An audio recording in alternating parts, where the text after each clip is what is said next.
Hello, what's going on everyone? It's TheEpicCuber here and welcome to another video. In this video, I'm going to be teaching you Two-Look PLL, and this is part of the series of how to solve a Rubik's Cube using the Fridrich Method, and this is part 3. In the first two parts, I taught bottom cross, first two layers, and Two-Look OLL. This video is going to be pretty straightforward. I'm just going to give you guys some algorithms to perform to solve the last layer of the puzzle, and as you perform those, the cube will be completely solved.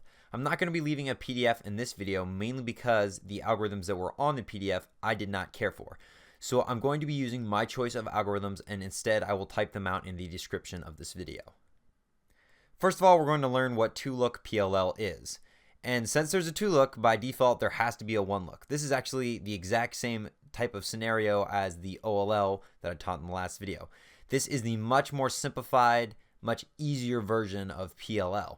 It involves way less algorithms. In fact, there's only 6 as opposed to 21 algorithms, but it does involve an extra step. One-look PLL is where you can have none of the edges and none of the corners matched up on the puzzle and be able to perform a single algorithm to solve the cube. Whereas in Two-Look PLL, the one that I'm going to be teaching, you have to do an algorithm before you can solve the cube. So we perform one algorithm and get all of the corners in place, and then we move on and solve for the edges.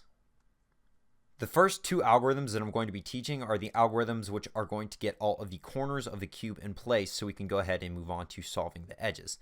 This first one applies when you have a pair of headlights.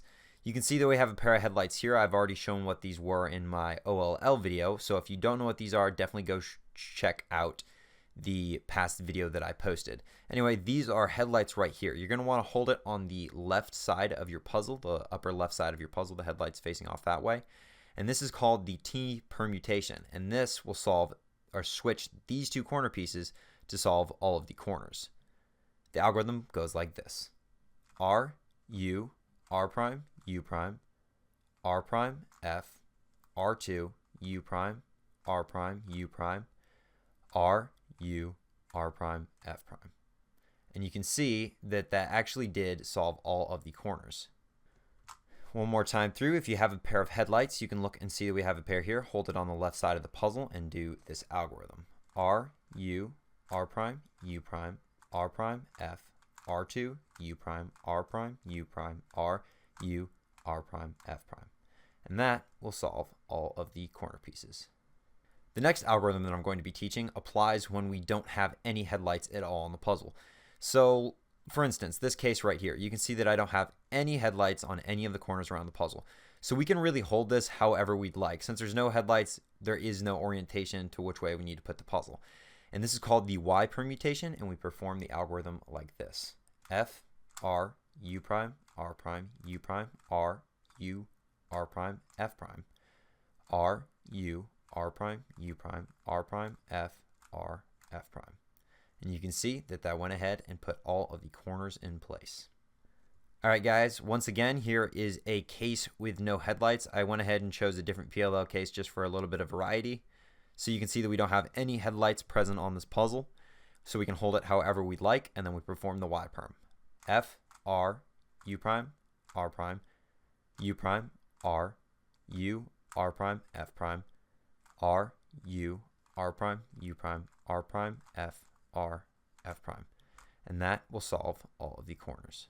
This next algorithm is a very straightforward one, which is pretty easy to recognize. It is the CW edge 3 cycle.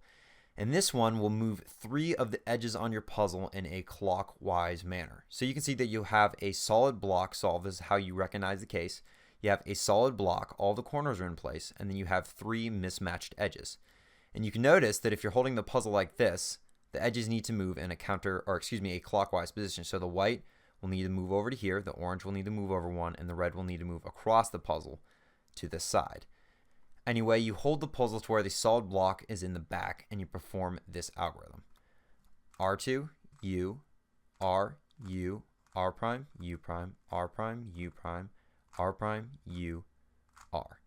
And that will solve the cube. One more time, you hold the solved solid block on the back of the cube and perform this algorithm. R2, U, R, U, R prime, U prime, R prime, U prime, R prime, U, R prime. This next algorithm is actually just the inverse of the algorithm that we just learned. It's exactly the same except all of the moves are flipped around backwards.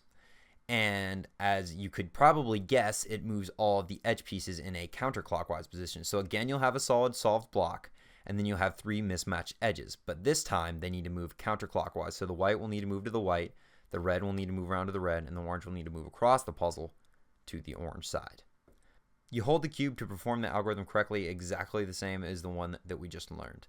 So you hold it just like this with a solid block solved in the back and perform this algorithm. R, U prime, R, U, R, U, R, U prime, R prime, U prime, R2. One more time, the corners need to move counterclockwise. You have a solid solved block, and then you perform this algorithm. R, U prime, R, U, R, U, R, U prime, R prime, U prime, R2. This next algorithm is my favorite algorithm in all of the 21 algorithms of PLL. It's called H-Perm. This one is really fun because you get to use a new move or a new turn in the puzzle, and that is the M slice. The M slice stands for middle, so it's this slice right here. This is regular, so this is not prime, and if you move it down, that's prime. So this is a regular turn because it's clockwise, and this is counterclockwise, so that would be prime. Anyway, how you recognize this algorithm is that you have 2 corner pieces which need to be swapped across the cube. So this yellow needs to go to the yellow and the white needs to go to the white. Then you also have another mismatch pair which needs to be switched across the cube, such as the orange going to the orange and the red going to the red. You can hold this algorithm however you would like to hold it, and you perform it like this. M2, U prime, M2, U2, M2, U prime, M2. This algorithm can be performed very, very quickly, so I'm going to go ahead and teach you guys how to hold the cube properly for this one. You want to take your ring finger and your middle finger and place it on the bottom of the puzzle, and that way you can do sort of a double flick for the M2. So you take it, you pull with your ring finger, and then you hit it with your middle finger, and you're able to turn it really quickly. Anyway, let's go through it one more time. M2, U prime, M2, U2, M2, U prime, M2. This next and final algorithm that we're going to learn is called the Z permutation.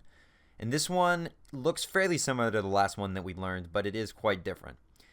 You can see that we have 2 corner pieces that need to be swapped diagonally across the puzzle. So this yellow needs to move to this yellow side, and this red needs to be swapped with this yellow piece to be on the red side. And you have the exact same thing on the other side of the puzzle. You're going to want to hold this algorithm to where the 2 pieces that need to be switched are right here and right here, because this can be held improperly to where they're here and here. You want to make sure that they're on the bottom left and the top right of the puzzle. And then you hold it like this and you perform this algorithm. M2, U prime, M2, U prime, M prime, U2, M2, U2, M prime, U2. And that will solve the cube. Once again, you hold it to where the 2 mismatched pieces are on the bottom left and the top right, and you perform this algorithm. M2, U prime, M2, U prime, M prime, U2, M2, U2, M prime, U2. And just like that, we are already through with the whole of Two-Look PLL and the beginner's CFOP method. If you guys did enjoy these videos, be sure to leave a like on all 3 of them. And if you did enjoy them a lot, then you can go ahead and check out the rest of my channel. I don't just do tutorials. I do a lot of unboxings and a lot of reviews of a bunch of new really cool puzzles. So if you guys would like to see stuff like that, be sure to check out the rest of my channel. Sadly, we have just reached the end of this video. I hope that you guys did enjoy. I'm the EpicCuber, and you have an epic day.